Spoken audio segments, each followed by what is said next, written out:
Yes, and we're live. Good evening, and welcome to another beautiful time on Conversations with IBEE. My guest today, Emeka Oparah, who I'm sure you all know. His name is synonymous with Airtel.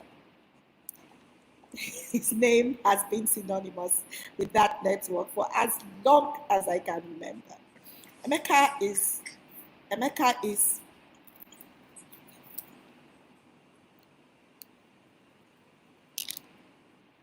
Emeka is vice president. Emeka is vice president of in charge of corporate communications of Airtel. Something happened with my volume, so I've taken off my device. I hope they can still hear me. Emeka, welcome to Conversations with IBEE. Thank you. My second guest is Okoh Aihe. Okoh and I. Okoh, I hope we can. Okoh's been trying to connect. He's used 3 different networks, so he's right here talking about what we're talking about today. I'm not going to ask him which networks so that we don't demarket anybody, but Okoh's been struggling with 3 different networks this evening. Okoh, are you finally able to join us? Can we hear you? Oh boy. Well, he's still struggling, but that's the whole point of today's conversation. All of these craziness with networks. Okoh was heading public relations for the Nigerian Communications Commission. He's a media practitioner, has been a journalist. We both covered the IT section for the longest time. He was with Vanguard as IT editor. He currently writes for both Vanguard and the cable news. Okoh, whenever you're able to hear us, please go ahead and speak. You're welcome to the program. Emeka, so let's start with you. You can see what's going on today. Okoh has been trying to connect. Yesterday, Julia Okujat was on trying to connect. We're having terrible issues with connectivity. And people are wondering, is it that the networks were not prepared? Is it that the networks didn't know that the internet will burst? If they didn't know, we've had how many months of COVID? Have they still not found out that the internet will burst? What's going on? Thank you very much, Ibim. I'm embarrassed for telecoms that Okoh cannot easily log in. But I think it serves him right, by the way, being an NCC man, former NCC man. He used to deal with us, so he's getting some punishment. Okoh talk, Now, speaking seriously, thank you very much for having me here, Ibim. Yes, Okoh, we can hear you now. Okay, great. I'm quite delighted to be here. And as I told you, I'm not afraid. This is a topic we need to discuss. We can't run away from it. The question was, were they not prepared? We are prepared. We are prepared. We're always prepared. But of course, as I say, you can never be too careful. There are several factors, and there are many of them that influence good quality or bad quality network. And I'm going to start from the good quality, the good side of it. Networks are built to provide service. Anybody who buys, let's go to some analogy. If you buy a car for a taxi and you have bad tires, you're obviously not serious for business. If you buy a car for taxi, you don't fuel it, you're not serious for business. So I can tell you the level of investment and conversely, the level of benefits that come from telecoms business is big enough for anybody who wants to go into it to go with the eyes wide open. I can speak for myself. We are in this game because we are interested in it. We want to provide service to our customers. We also want to do business and therefore make some revenue and some profit from it. Having said that, I'm not at liberty to disclose figures in terms of how much investment, but I can tell you for free. Now, quite a bit of money has been invested in building a robust network that has pan-Nigeria coverage, in building a network that has resilience, in building a network that is rugged enough to provide the service we purport that we're going to deliver. Now, if you build a solid network, invest significantly in modern infrastructure, have the right people supervising the network, have the right attitude as a business in making sure that your network is up and running, then you have done all the things that should make the network work. That is from the operator side. You have the right people, you have built a network that is configured essentially to work, deliver service, make you remain in business, and make your customers happy with you. Because, by the way, one of the things we will also look out for is our reputation. Any operator or service provider should have what you call a sense of shame. So you can't afford to be there and people are constantly throwing their phones at you, throwing their devices at you. That would be wrong. So having taken care of all of these, there are, however, some external factors that will probably inhibit or prevent you from achieving the results that you want. One of them, which may be what my brother Okoh is facing, is that, most of these big men live in extremely fortified homes. So, and I'm being serious, the houses are constructed to last forever. The concrete slabs, and I'll give you a perfect example. Let me leave Okoh alone. The National Assembly, which Okoh is very familiar with, is built in such a way that it is difficult for any of the networks to function very well there. Ask anybody. From time immemorial, network coverage in the National Assembly is bad, decidedly so. Another example would be the Guardian newsroom, which, as you know, is underground. I'm very familiar with these places. Now, let me use Guardian. Let me save the National Assembly.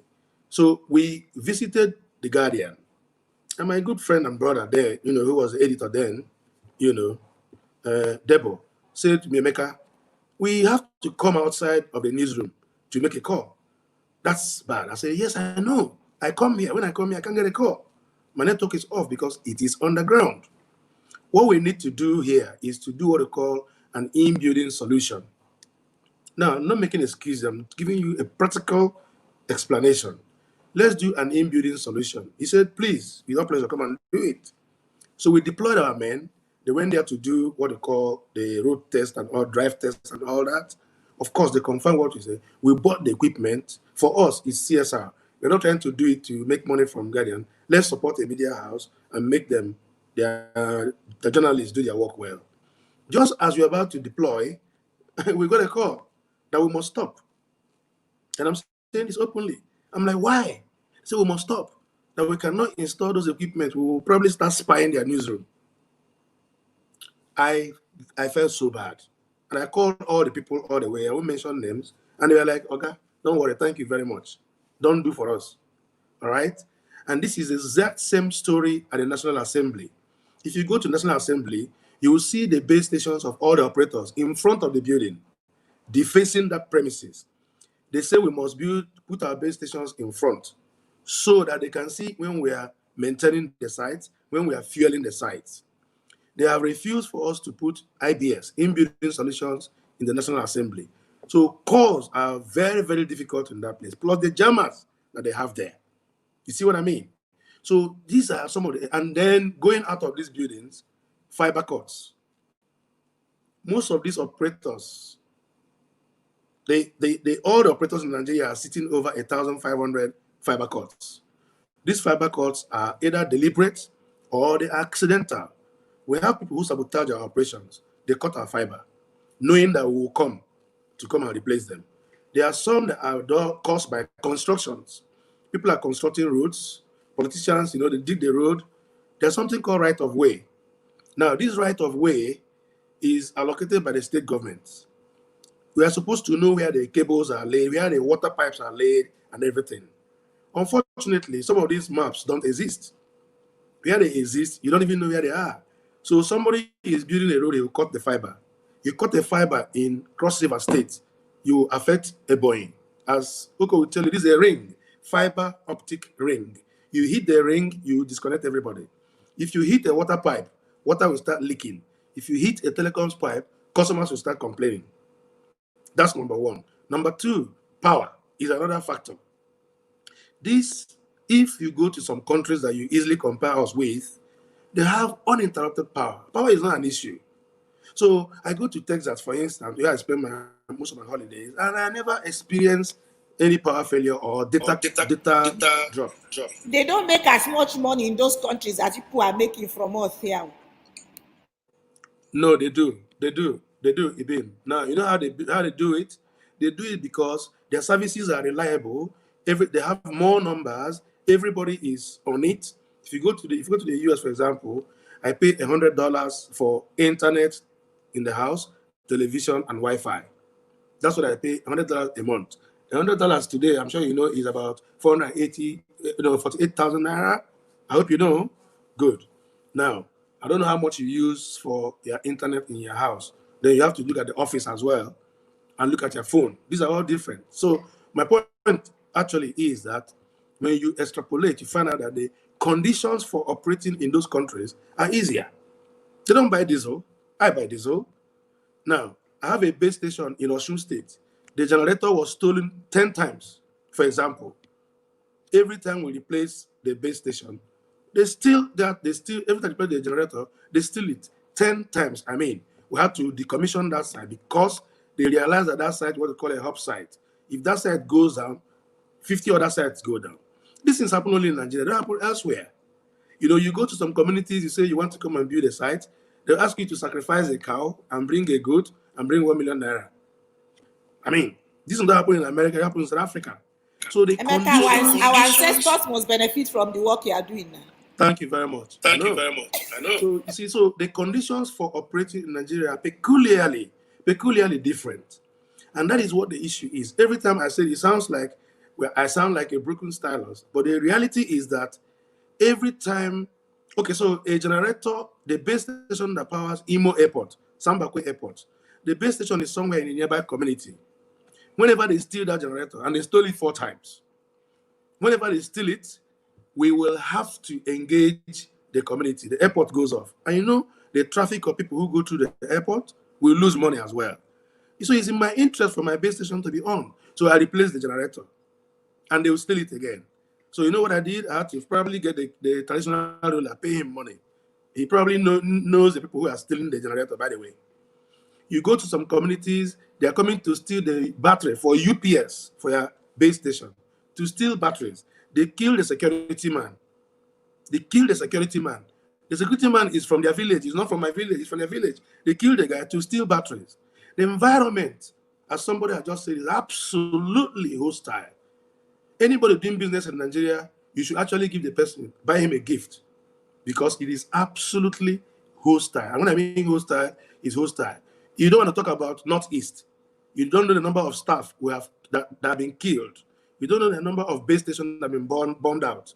In some cases, 30, 40 base stations for all operators have been bombed out. They go down completely. We have to rebuild. And you have to use soldiers to guard you. You finish building it today, they bomb it tomorrow. Because Boko Haram knows that if those base stations are active, people can call and contact the authorities.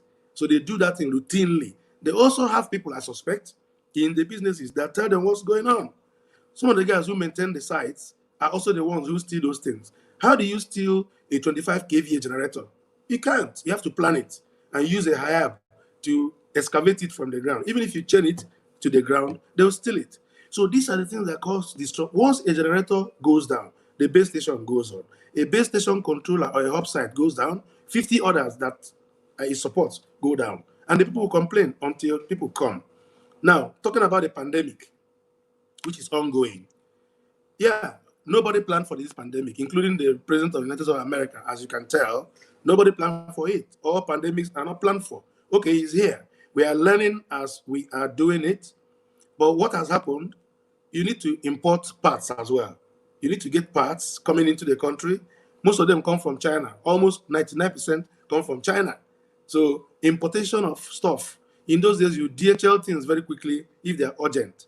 All the parts you need to maintain the base stations and all that, they are not made in Nigeria. They all come from abroad. That's number one. Number two, access to those sites. You need to travel. You need to move around those places. We got permits from the IG. to enable us move around. But of course, you know how it is moving around in this situation. Sometimes you still cannot move around because even with your permit. So, and I'm not making this as an excuse. There is still a lot that needs to be done. Investments have been done. I know that some of our competitors have built 8,000, 10,000 kilometers of fiber. We've built thousands of fiber as well. Everybody's building. Just like when we started, we are not sharing sites. It was like we are competing for who owns sites first. Today, that's gone. We are sharing sites now. Everybody's building fiber. The same fiber we need is everybody's building it. Soon we'll have excess capacity. But the challenges we have with power, the challenges we have with theft and vandalization, they are seriously impinging on smooth operation of networks. Maybe I should stop here now and come back. Yes, yes, Emeka, and I'm going to go to Okoh, but before I go to him, I'm going to ask a few questions. You guys have been in business for forever, and you have understood these challenges. How about trying to start from the back? Do you understand? How about backward integration? You know that there are some parts that you need that are not happening. How about growing capacity of local businesses to even begin to manufacture some of those parts? It's not totally it's not totally unfounded. So an end-to-end solution, because you want to stay in business, because this is providing the kind of support you need, because you need to do well, and because you're making money. So why aren't you guys considering backward integration? Why isn't that even on the table? As the name suggests, backward integration is backward. Trust me. The reality is that the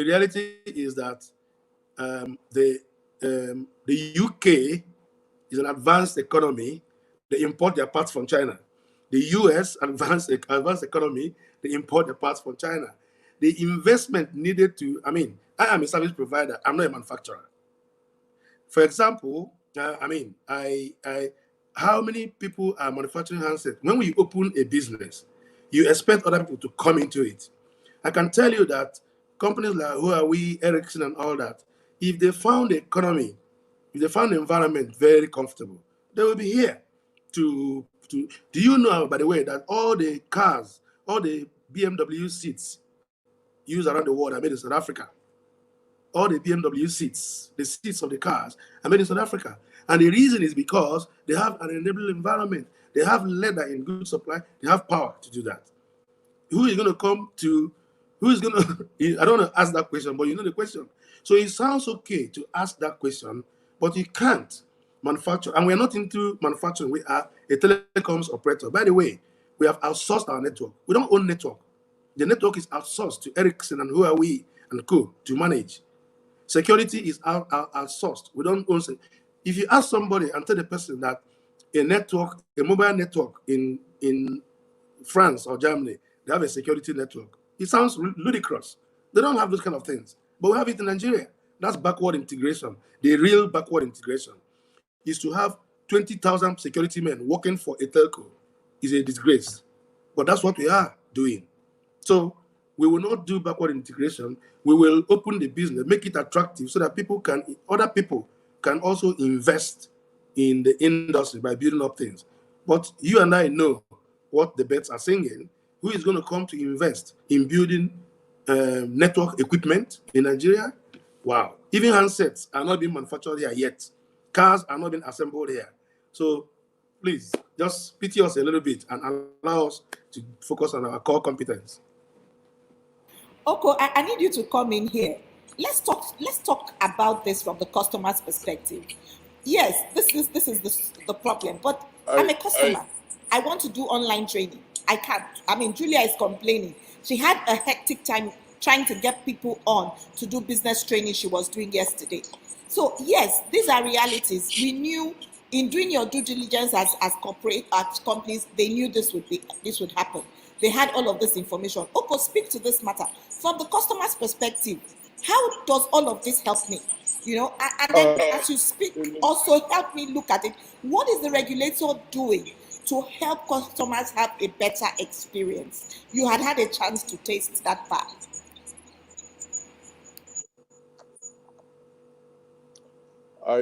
Let me thank you, AIBEE, for this opportunity. And then also for the opportunity to speak on the same platform again with Emeka, whom I haven't seen for a very long time. As he was speaking, I could see a lot of people put this out. Yes, they are making money. We can't do online training.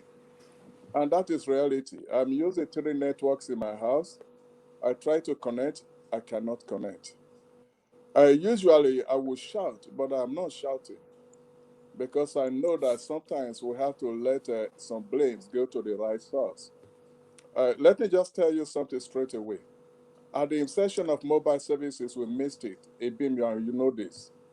When hefty license fees were paid and the money was paid into the federation account, that wasn't the intention. The intention was to build out an industry, and we lost it. And the people who led that movement, they will wake up. Oh boy. Okay. Yes. Okoh, you're As a back people, on. Yes, you're back on. okay, as a people, I need for us sometimes to actually look at things very critically without emotions. We have been journalists, Ibem you were one. And now back to the beat now, and I can see that you are back to the beat. I'm back to the We beat, have written Okoh. about all It's this. only Emeka that is a big man. The Eh? two of us are still reporters. You know, Emeka is a big boy enjoying himself, but it is work. We have an industry to try and take care of. Now, why has what we are doing now, why has it suddenly become very necessary? It has become very necessary because the dynamics of life are changing. There is a pandemic that nobody budgeted for, and all of a sudden, all the equations have changed. Now, life is going to change. Social interactions are going to change. How you do your business, how you handle your office is going to change. So many people don't go to the office anymore. Now, what does this mean? It means that at home, we are going to consume more data. Now, did we have a network that was ready for this? My answer is no. We didn't have it, no matter the fibers that they may have put all over the place. If you have fiber, you don't have connections, you do not have a network. And that is not totally their fault. Emeka has raised some issues about fiber costs, about vandalization, stealing of generators. Those things are realities. When you talk about it, say, oh, you knew that this was going to happen in the environment. And why have you not solved the problem? How do they solve that problem of security? Is it their problem? No. And he has said some guys cannot, some people, some guys cannot come here. Handsets are not being manufactured here. They're not doing this one. These guys we are expecting, like Harrison, Nokia, and all that, they are not going to come. Let me tell you my experience about 15 years ago. I was guest of a Nokia in Finland, and I went to their factory, and they saw lots of communicators. In those days, it used to be communicator on the production line. And I look at the guy in charge of the factory, and I said, "Hey, what happens here if the power goes off?" The guy didn't understand me. Then after we moved out of the factory and we were walking away, he said, "Oh, now I understand. I've been working here for over a decade. We have never thought of something like that." Now, it will interest you that those guys were getting almost about 70% of their light from Russia, and yet their power would not go off. Now, what are we talking about? When I saw what we were going to be talking about, I said, let me quickly look at why some of these issues come up. I will just quickly look at a few things, and then you see it. I went to the NCC website. What is it that I saw? Very attractive figures. You probably have about mobile internet connections over 140 million, fixed connection about close to 10,000, and then voice over internet protocol about 386,509. What does that tell you? It means that the mobile network carries every load. It carries data, it carries voice, It carries even the entertainment that we were talking about. How does it survive without superstructures on ground? Now, what I think that we need to be looking at is that, look, we have been doing this thing for nearly 20 years. We have been blaming each other. Most of the time, it is very good of government because that's the most convenient to do, to say that it's the operators that are disappointing. But as reporters, we know that the government has a role to play. What is the government doing? I believe that right now some solutions are beginning to fall in place. For instance, from the governors forum, because in those days, for you to get permit to lay fiber in the state, it's like you have to take the head of a camel through the eye of a needle. All of a sudden, Governor Fayemi came as the head of the governors forum. The situation is changing. And these are the kind of things that we need to be doing so that we encourage these guys to build out services. As we are, most of the time, let me tell you, the operators will tell you that they still use satellite backhaul. They still use microwave. So how are you going to get reliable services? You know how very infrequent satellite services can be. If you're on the road, you go into a blank spot, you started shouting, oh, this thing has gone off. It will go off. Now, for nearly 20 years, we got on the path of modern telecommunications. We have celebrated that we have done something very good for ourselves. Time has come to change direction. Time has come to change our course. Now, let's stop blaming people. Oh, they are making money. Why would I set up a business if I can't, if it's not to make money? I was attending a conference and 3 operators were speaking in the US. The least one made about $55 billion a year. What is the budget of our country? Now, I believe that these things are possible for us to do. The problem that we have is that we are very interested in who is making what without looking at services. We need to render services. We need to encourage people who render services to make money. If they make money, we shouldn't begrudge them. That is why they are doing that. What is important is that we have services to use. Now, somebody said they are making money. The guys are not ready. The product that we have is recognizably bad. See how I struggled with 3 networks trying to connect. I cannot connect. How do we improve it? I like for us to look at those directions without emotions. Let's forget about people making money. Let's forget about operators ripping us up. I like for people to be discussing what is the regulator doing next? What services are we expecting next that can remove a lot of load from the present infrastructure that we have now?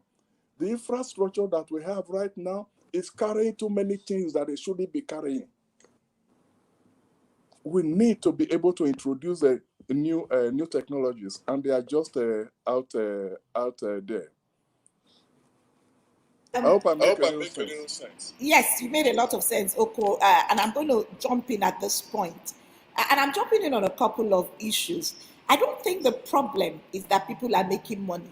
All of us are in business to make money. I don't think anybody, the consumer is not grudging the networks for making money. The consumer is saying, I want reliable internet. I want fast internet. I want consistent connection. I want to be able to make my calls without a problem. I do not, from my end as the receiver, it is not my interest what is happening on behind, because the operator needs to do his connection or conversations with government. Okay. By the way, viewers, I need to say this. I did make several attempts to reach those who should be on this program. And I'm saying that because I think at some point, as a people, we must begin to demand answers. I did reach out to all of those who should be here by text and email and phone calls. And as you can see, a lot of them didn't think it necessary to come because we have a habit of not being answerable to the people. And this is really the point, Okoh. The regulators do not care about the consumer. The operators, except for a few of them, do not care about the consumer. So how does the consumer, what are we going to do? We're throwing up our arms in the air at this point. Can we begin to talk? And on this program, we try to talk solutions. What are next steps? You and I know when they launched the communication policy. Till today, I don't understand that anybody is even looking at it. Okay, so the ICT policy for this country, where is it? What are we doing? What's the conversation? Everybody is saying, oh, I'm hearing conversations from various ministries, from government saying, we're going digital, COVID-19, we're going to be teaching people online, and we're going to do everything on. And I'm asking where now? How are we going? Are we doing it by spirit? Will we include some witches and wizards to assist us in delivery? Do we have a robust enough technology to even talk about what other countries are talking about? Will the world not leave us behind? So these are some of the issues, and I'd like Emeka and Okoh, I want both of you to speak to this. What are we going to do? Okay. Okay. You want me to speak? Okay. See, let us be honest with ourselves. Thank you very much, Okoh. I knew you in the days you were reporting and through NCC, and today you are somebody that says it the way it is. I know sometimes they have even accused you of working for the telcos, but that's okay. The truth will not kill you. The reality, my sister AIBEE, is that Nigeria is on a reverse gear. The world is driving far, far ahead. Let us be very honest here. Don't bring out telco and come and make us a sacrificial lamb. Just look at the entire ecosystem of Nigeria and ask yourself, which one is doing really very well in view of the circumstances we find ourselves in? Like I said, we are in this business to make money, to do business, to satisfy customers. So it's actually preposterous for anybody to say we are frustrating customers. No, we don't want to frustrate. We want customers to be happy. So we make money. That's all. Good. Having said that, Okoh alluded to we stop the blame game and begin to think about how to resolve this issue. One of the things that you and I know very well in the DML, that's the license. We were pressured to launch our services in August 2001, not because we are really very ready, but Obasanjo government wanted to use telco as a signpost for its arrival, which was okay to do. And God rest his soul, Chief Bola Ige did say that there will be 100% or 24-hour electricity supply in Nigeria by the year 2001 December. I can't forget. So the telcos were in quote blackmailed to roll out that Nigeria was doing this. Okay, remember the ESCOM project as well, which was supposed to be in place for us to have electricity in Nigeria to enable the operators to roll out. Now, having made our presentations, done our due diligence, and gotten assurances, the telcos launched. When we launched in August, we were told, don't worry, by December there'll be power. Till today, there is still no power till today. So let's be honest with ourselves. Who do you want to blame about power? So money meant to go for something else is going to power. We run 4 networks. Today, as Okoh said, the mobile telecoms companies, they run mobile, they run security network, they run power network, they run internet network. Have you wondered what's happening to the small internet providers? They're all disappearing. They can't afford it. They are dying. Trust me. Most of them are selling and they're backing up because they cannot deal with this hostile environment. So the issue is going back to the basics, going back to that telecommunications policy you are referring to, going back to our license, asking the right questions. What are we going to do? You cannot do, I say you can't send your child to go and catch you something without giving him, without giving him something to get it. There has to be, a change or an improvement in the circumstances of business in Nigeria. And you and I know that it's going to be an overnight thing. Now, we are braving it, getting involved in those things because we have come. We can go back. The base stations are there already. Before we started laying fiber, we are not talking about fiber cuts, and I'm talking about 200 cuts per day. 200 per day. Come on. So, it's not as if now when FireMe became okay, I had to travel to Enugu several times to be able to meet the governor to give me a small discount on right of way. We were paying as much as 6,000 naira per meter, not per kilometer, per meter. Yes, at some point. Governor Fayemi came and said, free. Ekiti State led the thing. I saw my sister just showed up now from Ekiti State. I mean, they are doing some good stuff there, So he said, free, come and lay your fiber. You know why? Suddenly COVID came and everybody realized that you need to stay home and use your network. So they started to democratize it. Let me be honest with you. When I was a staff of Cadbury, one of my ogas actually asked them to remove internet from my system. I'm saying this openly. Yes. He wanted to get at me. He asked them to remove internet from my so that I'll swear. I'm not kidding. I had to shout, go to the HR director, who then gave the instruction. That was when people had the power of life and death. Today, telecoms and internet have been democratized. So everybody wants it. The numbers Okoh reeled out are real numbers. But the problem is that the services are not as good as we want it to be. They are also not as good as the customers want it. By the way, I'm a customer. I hope you know they didn't build a base station in my room. I suffer the same thing. I travel. I go to my village. I come from somewhere. I'm a customer. I suffer it. We are all suffering. We are all crying. So the solution to this is, number one, what the governors have done. They have lowered the cost for us. That's number one. Number two, we have been asking for a very long time that they should declare telecommunication equipment as critical national infrastructure. If they did that, it will begin to serve as a deterrent to people who are vandalizing our equipment. Because if you vandalize NEPA equipment or oil pipelines, it's a minimum of 20 years imprisonment. We are hoping that this will happen so that it will safeguard some of our operations. There is no way you can render service if you are traveling. Okay, I mean, Shola is telling me that my argument is not enough justification for poor service. Poor service is not as a result of an operator saying, I want people in Ekiti today not to have service. That would be very stupid. Poor service is a function of all the variables we have listed. That's what happens. I can comfortably tell you the number of base stations we have in every state in Nigeria. I can tell you the number of staff we have in every state in Nigeria. I can tell you the number of offices and shops and whatever we have. Those things will not do the magic. What will do the magic is if the service can go from point A to point B. Once there are interruptions, problems will start. The other part of it will be customer service. The reality of the matter is that in these past 3-4 months of COVID, I must confess to you that the service have not been as good as it should be because, of course, there's been a lot of pressure on the networks. People are at home, everybody is on the network. We need to make the network more robust. You can't even import parts now very easily today. So that's also another issue. So the parts we had in the warehouses are what we are using.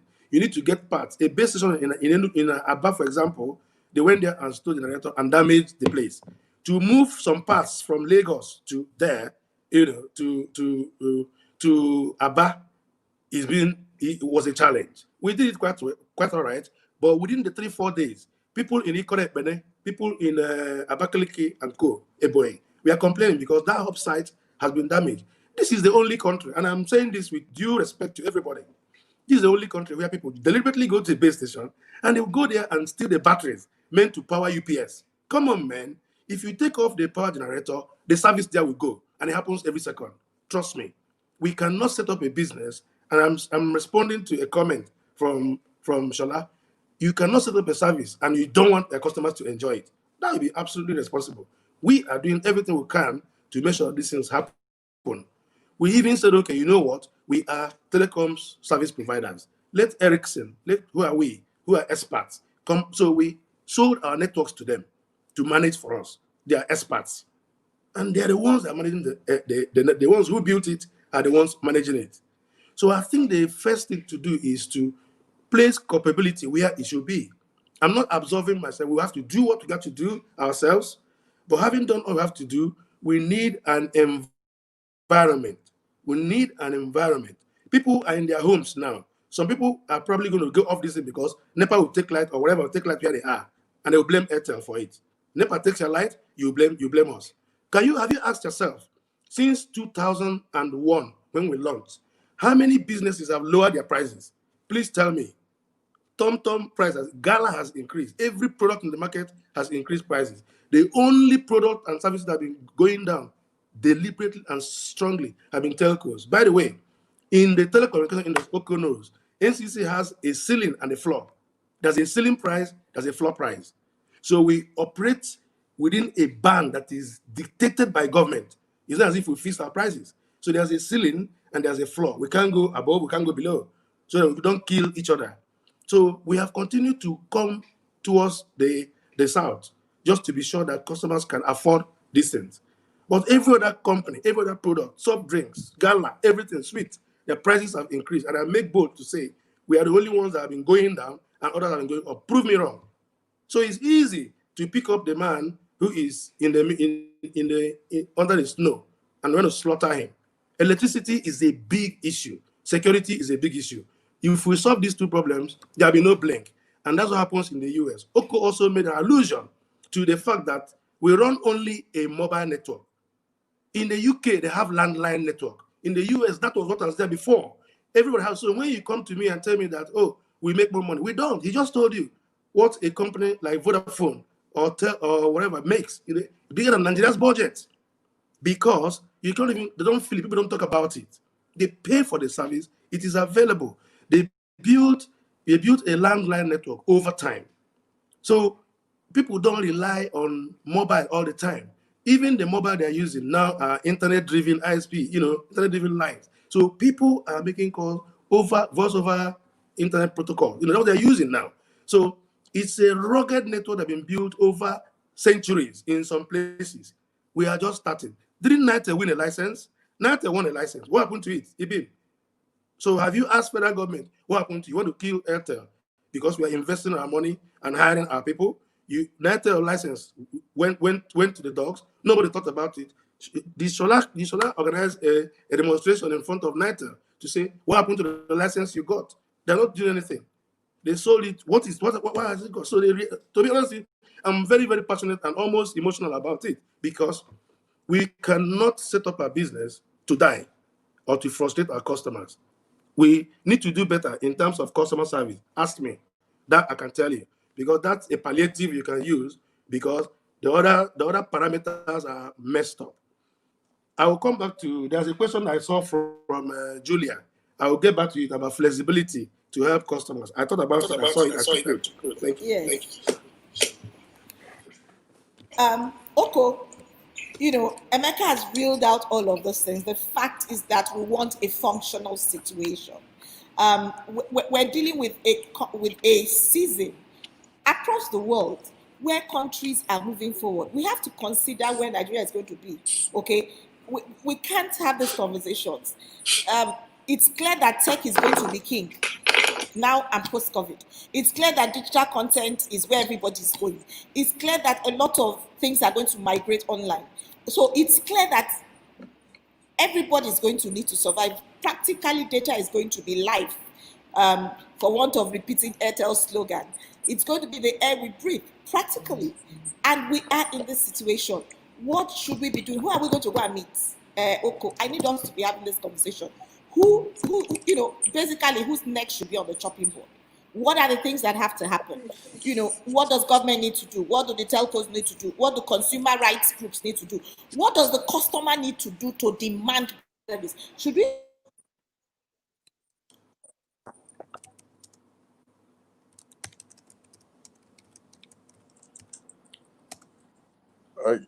You are frozen. Can you hear me?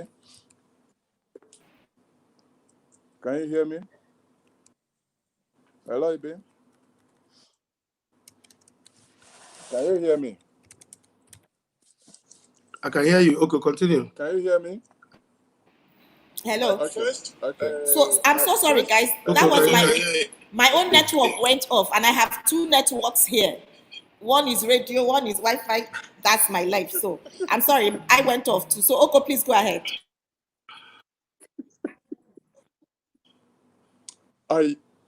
Before I respond to this, your to your question, let me just you said something about the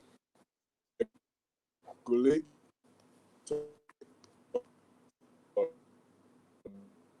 don't care. Doesn't care. I don't work with the regulator anymore, but I can tell you that they care. I can raise here is a regulating and it does. There are all kinds. Hear me? Oh. Regulatory capture in an industry. Sure. Okoh is having issues with his network. See, Are you this hearing is me the at problem. all? Yeah, now we're hearing you. Your network was unstable for a while. Please go ahead. Okay. Yeah, it's still there. I was saying that sometimes it can be very unnerving regulating an industry like telecommunications because of the pressure you have to try and soak up from different angles. Sometimes we talk of a regulatory capture. The reason we use that phrase is that we look at a situation where authorities, no matter where that authority is coming from, it could be from government, it could be from business, that they don't take over the activities of the regulator. So it can actually be very overwhelming, try sometimes to stand and say, look, I'm in charge. So they actually do care, as you can see from most of the programs that they have, through which they interface with the people. But having said that, I've actually also been looking at the industry. Like I said, first and foremost, I think I remain a journalist, whether I went to work with government or not. And I think that the first suggestion I will want to make for the industry, for us to try and gain some ground in the industry is agile regulation.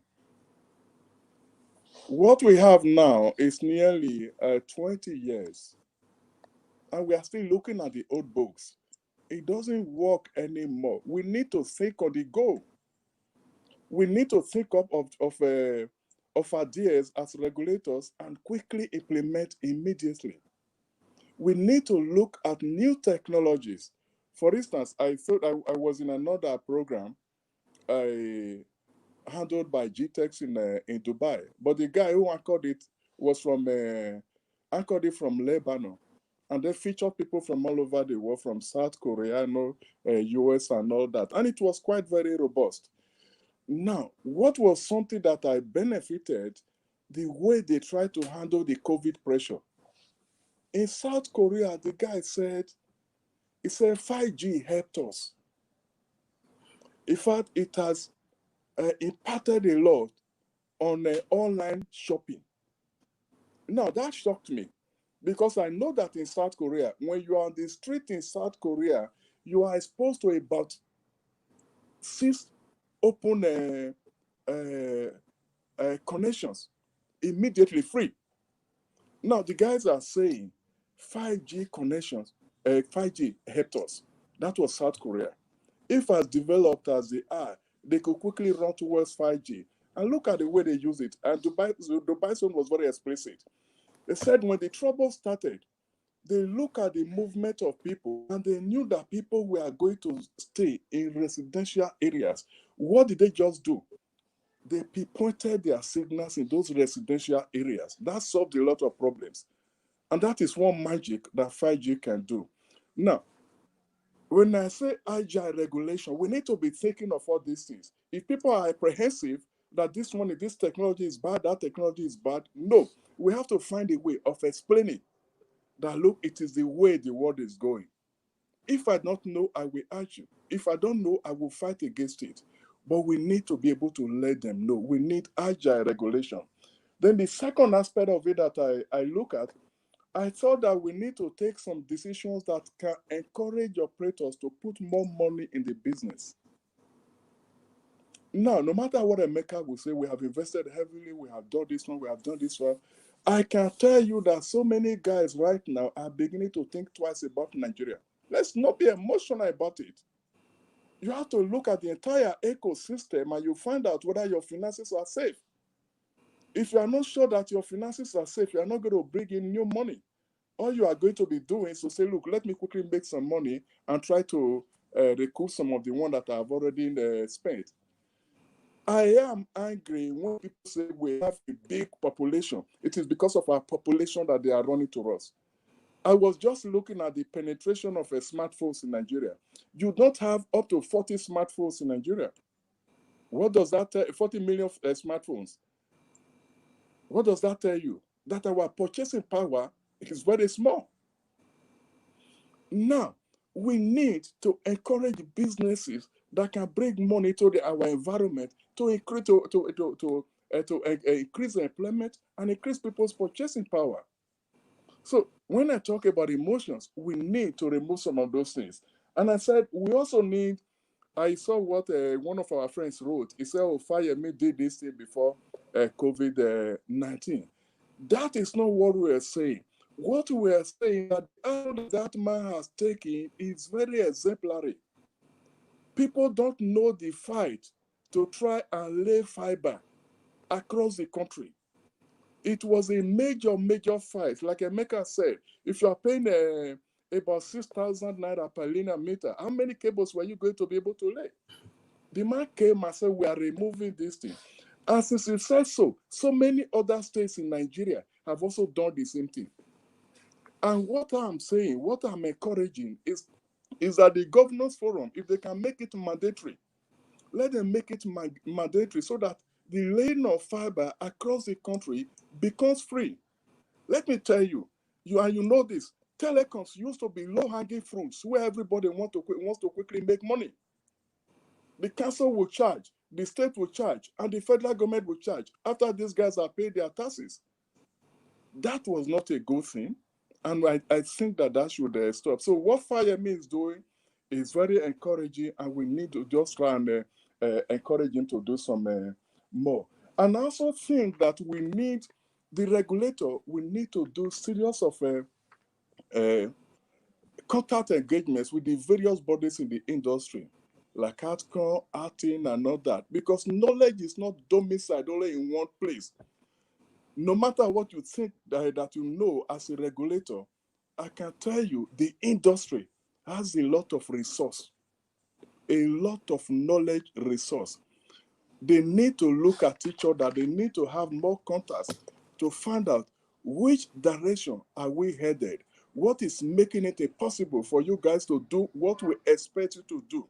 Because I see that the government has come out with a broadband plan. How are you going to do it? Is the government going to lay cable?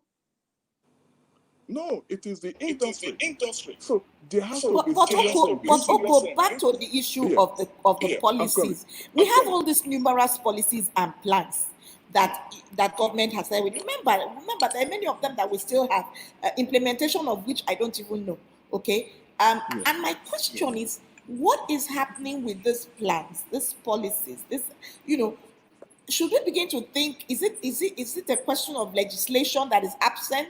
Is it that we need to translate this into action by beginning to insist on some kind of legislation? Because the governors forum is a club of friends, quite frankly, if you put it that way. So its decisions may not be binding on each other. Yes, it's a club of friends, they could agree.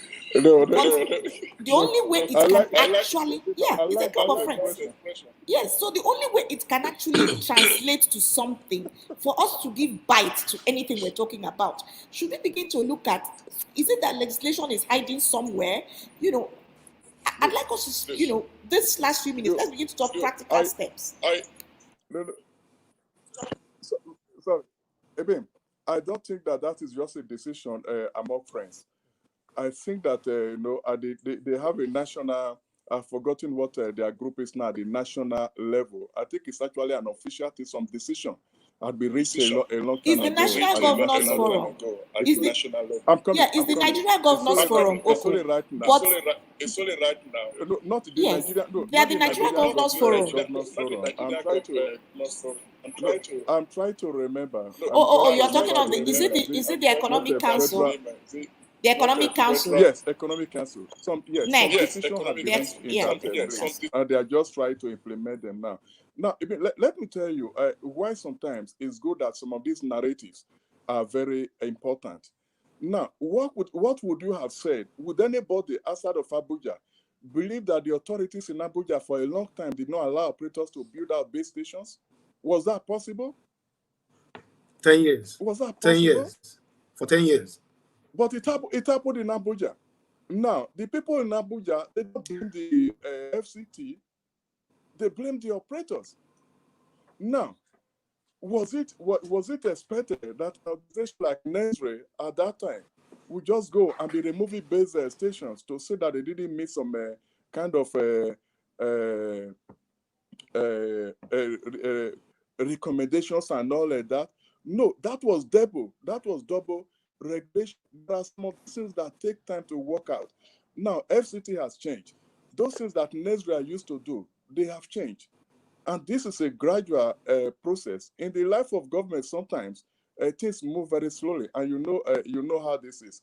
Because you take a decision, somebody is just there, and the guy supervenes, and that decision you have taken suffers. But having said that, I think that one thing we need to do,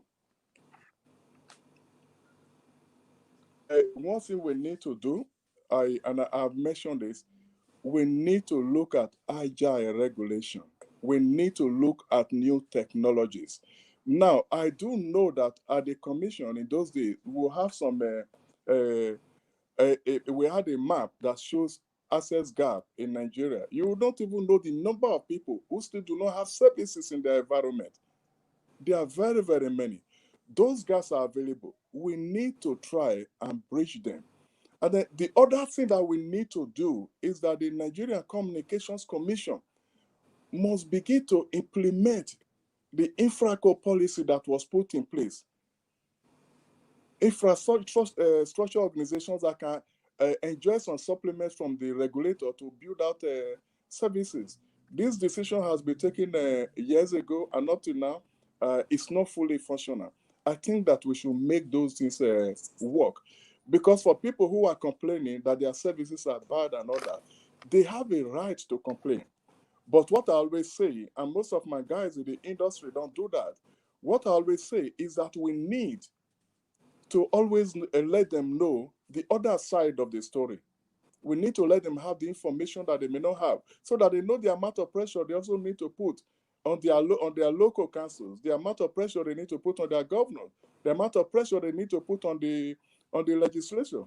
For how long are we going to be talking of the infrastructure bill coming into place? That has been in the National Assembly for some time. It's only now that there is getting a little bit of traction. I think that sometimes we need to be able to look at all these things very holistically and objectively. Emeka, I need your intervention here. I need you to look at this. Yes. And tell me, what are the things that we really need to put in place to make sure that it's more functional? Thank you, Ibim. First and foremost, I'll probably ask you a question.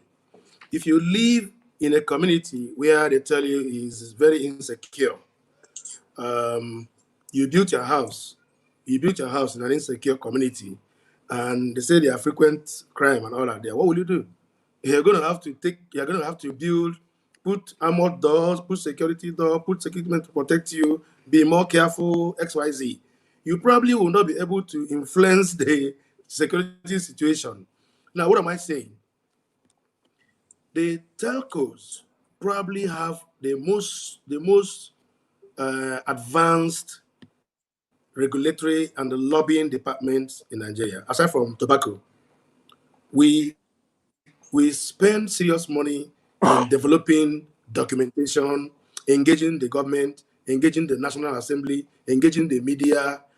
I must confess to you, at the time when you and Okoh were there, That was when I used to have my joy, because I'm dealing with people who probably understood my point of view and can sit down and write 4, 5, 6 pages of an article on telco. Those days are gone.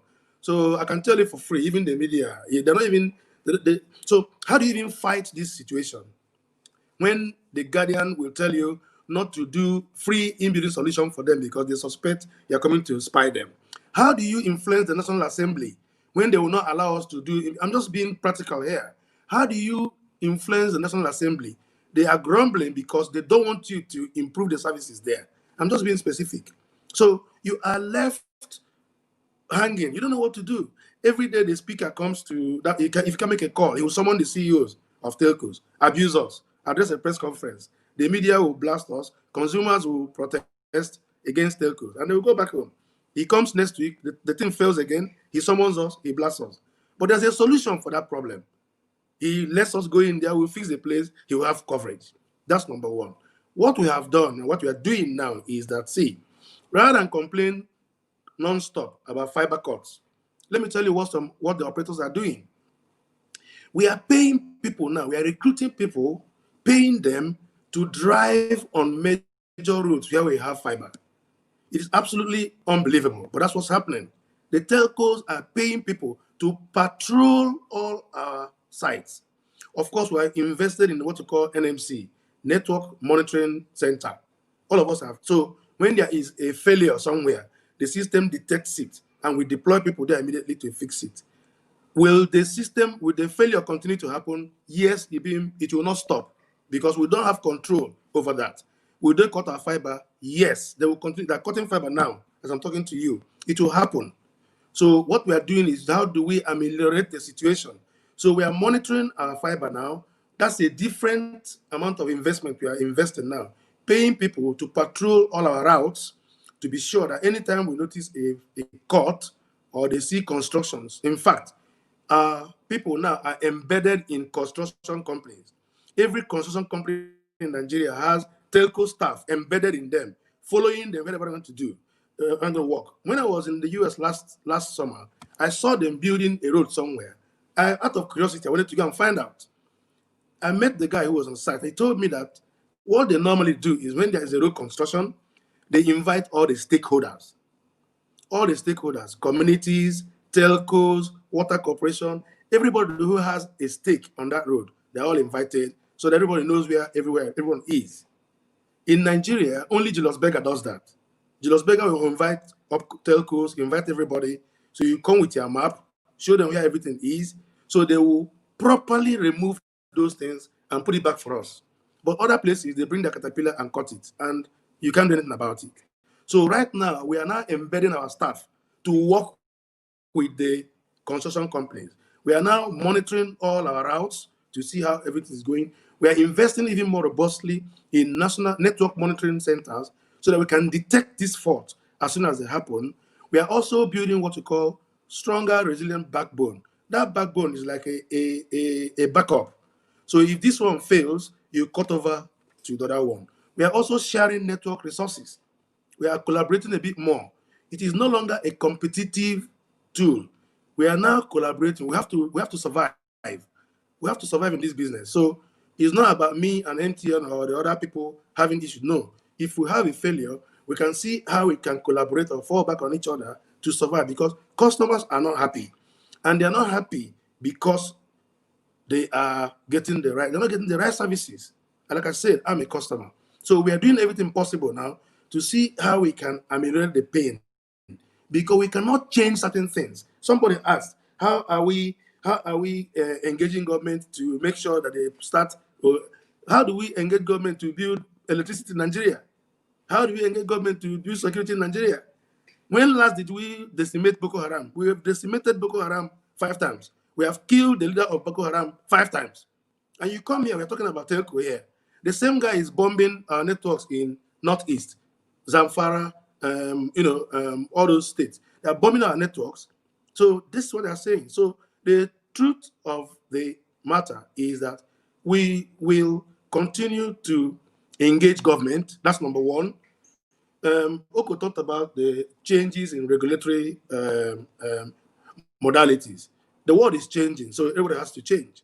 But the reality is, the current minister, for example, instead of waiting for the National Assembly to get us the law for national infrastructure, what the man did was to go to the president to say, you know what, sign off an executive order.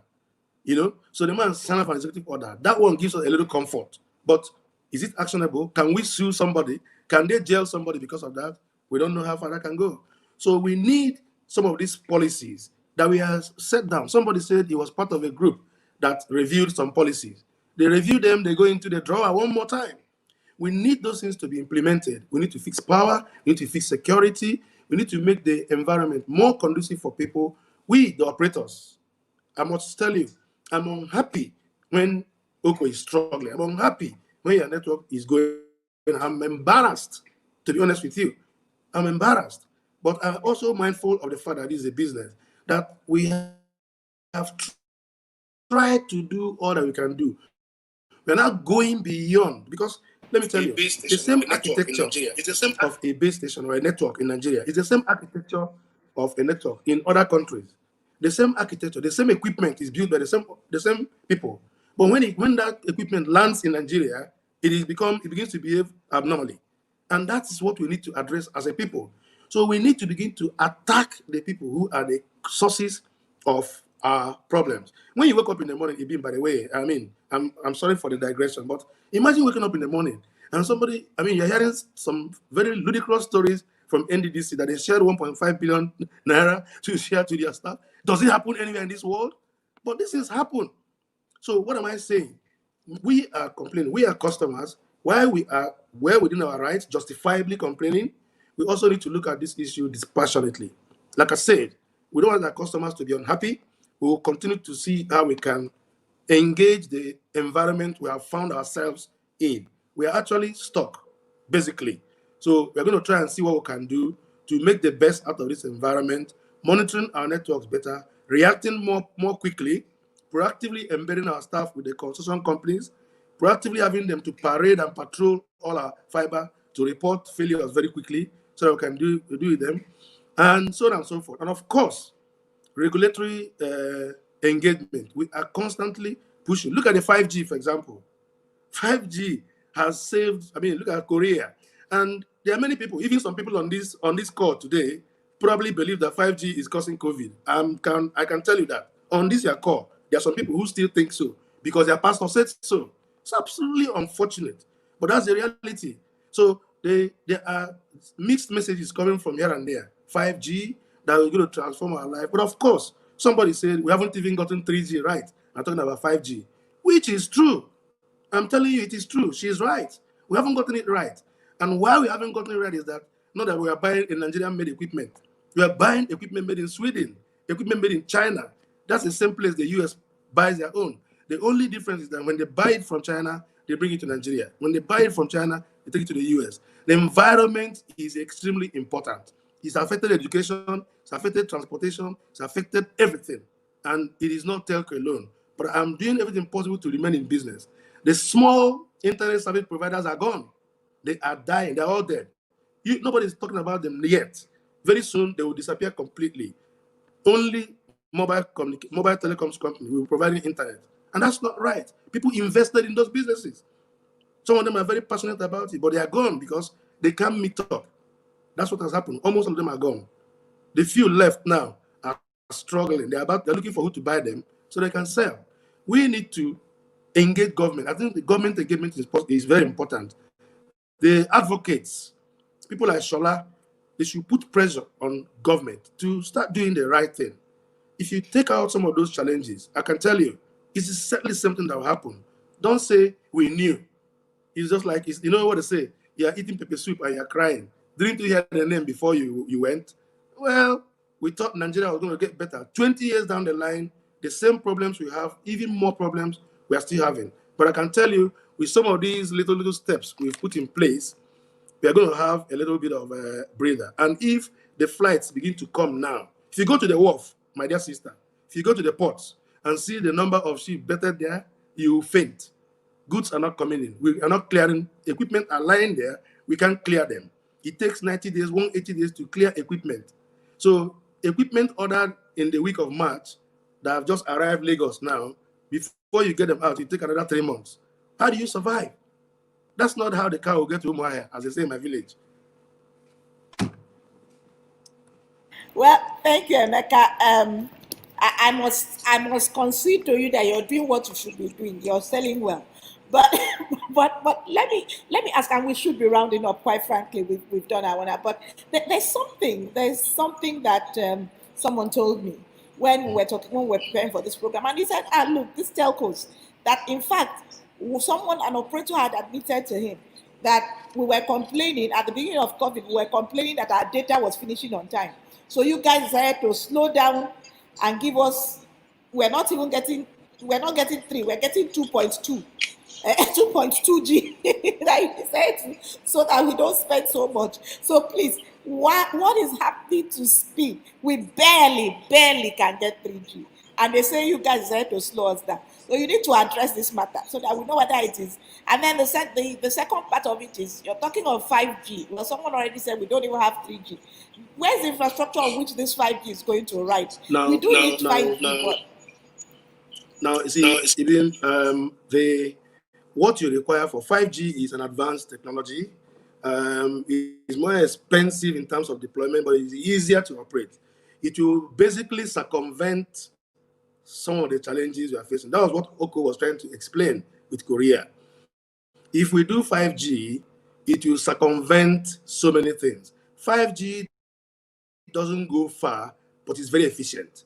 That is to say, if I have a 5G site in front of National Assembly, they won't complain again because it will penetrate their premises. Do you understand it now?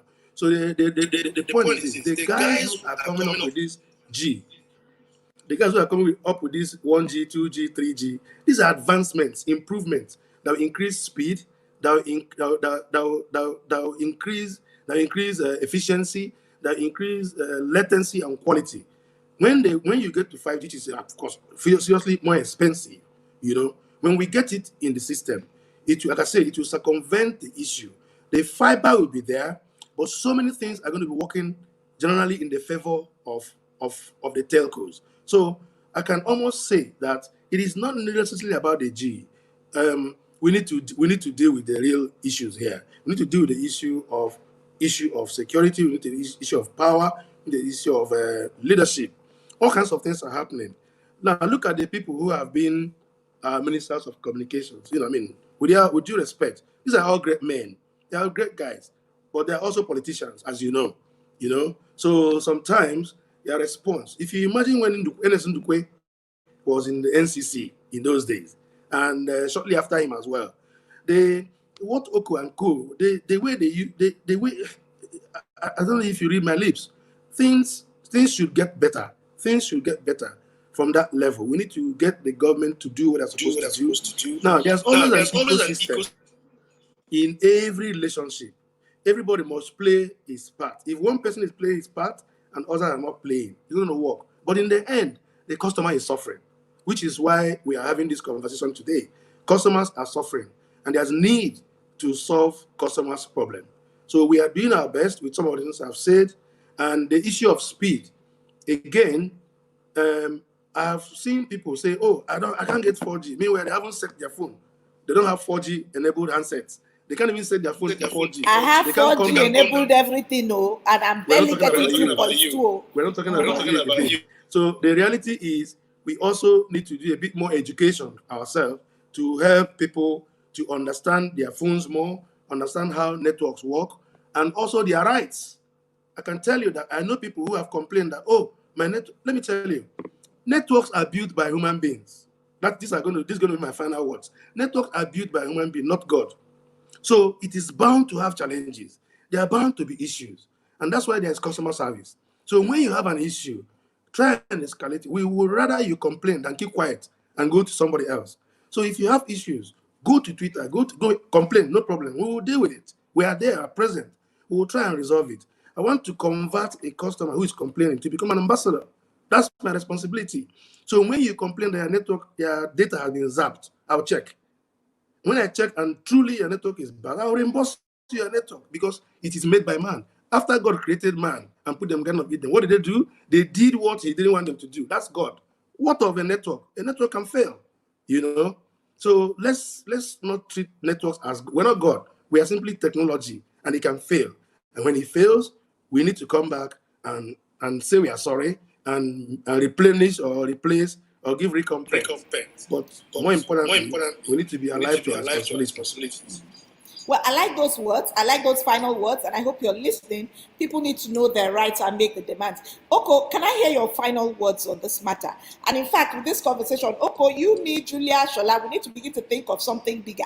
How are we going to move this conversation so that we provide an environment for everybody to talk?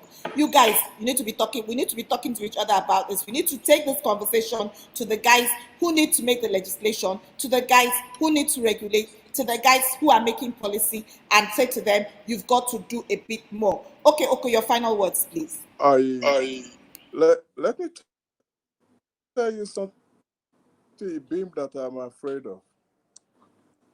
I am actually totally afraid that the support structure for the telecommunications industry is not strong enough. And it's like you have a huge building and the foundation is not strong. If there's any little push, the building will unravel. I don't pray that the telecommunications sector will unravel. And they say it is not possible. It is possible. You just saw pandemic now. You see the impact it is having because all of us are at home consuming data. So the system cannot take it. What do we need to do? I believe that the government should play less politics, arbitrary politics with the telecommunications sector. No, you can't do that. We cannot do that. We need to come out with very pointed policies. They should encourage the NCC to do their work without unnecessary interventions and all that. Allow the regulator to do its job and make sure that Nigerians have a better industry. They have a right to complain. They have the right to expect good services. Like Emeka said, just a little bit of energy. I attended a presentation somewhere, and the guys were telling me, power presentation. Oh, we are doing about 10,000 megawatts. We are buying another organization. It will put, by the time we put it to the national network, it will be about 22,000 megawatts. I'm seated inside of that hall. I am looking at the money available to that organization. They don't have the kind of money that Nigeria has put in this sector. And if I will tell you, at that year, that country had about 3,470,000 megawatts. Are they spirits? No. So we need, what you are doing, IBEAM, is very important. Citizen media, citizen engagement. We need to do more of this. The people need to be in touch with their government to say, look, we need a better environment for businesses to function because right now it is not there. Let's not begin to pretend about life that things are working fine. Things ain't working fine. That is the truth. That is the truth. If you cannot accept reality, there's no way you are going to change that reality. I'm not expecting the operators to do magic without me playing my role. And that is why I have returned to the industry, just writing. I just need to write. I write about policies. I write about the industry. I say, look, we can do these things better. We did it before. 2001 was a tipping point. It is another time. The time has come again for us to have another tipping point. We cannot be living on old glory. Looking back doesn't make somebody make progress. We have been talking about when this thing started. No, it has to stop. It has to stop. We just must move forward. We just must engage government and let them know, let the blinkers be removed from their eyes to know that things are not working well. Let's not pretend about it and then it's government. No. When they are blaming each other, the subscribers like us, like me, using 3 networks in the house and I can't get connected. We are suffering. And that doesn't have to be. That doesn't have to be. We have to make the industry better. I can see Emeka laughing. You guys have to do better. Okoh, I need to sort you out. I hope your network will work. Honestly, you don't want to know my challenge. If you know what I have had to do to be able to bring this program on, you guys, I mean, practically everything possible, and yet I have freezes. IBEAM, we need to make sacrifices. You need to make Can you sacrifices in your imagine? area. Yes. Practically, I don't know what we need to do. I think the ancestors, we need to go to them. It's been a beautiful evening, and I've had my guests Emeka, Oparah, and Aihe. I couldn't have had a better team where we had this conversation. I've had you too, who's been making comments. Always a pleasure to have your commitment and your comments to this program. The whole point of conversations with IBEE is to ensure that we have a marketplace for ideas. We're bringing back the fact that citizens must be participants in their own governance, and we're bringing back the fact that we must hold everybody accountable. Society has to function. For society to function, we need to give everybody their voices back. So conversations with IBEE will continue on Friday, 4 p.m., and we will be giving you your voice back in another area, another sector. We will try to continue to engage those people who are supposed to be here, who have refused to show up. I won't stop guilt tripping them if they have any conscience at all, and telling them that they owe it to the people to speak up about why we're in this situation. Thank you, Emeka, Oparah. You never cease to impress. And like somebody said, Airtel couldn't have got it better. You have almost convinced all of us that we shouldn't go anywhere else. But so you're going to pay for that advertisement. Okay. Okoh, as always, brother, it's been an amazing time with you. And again, 4 p.m. on Friday. I'll see you all. Thank you very much. Thank you. God bless you.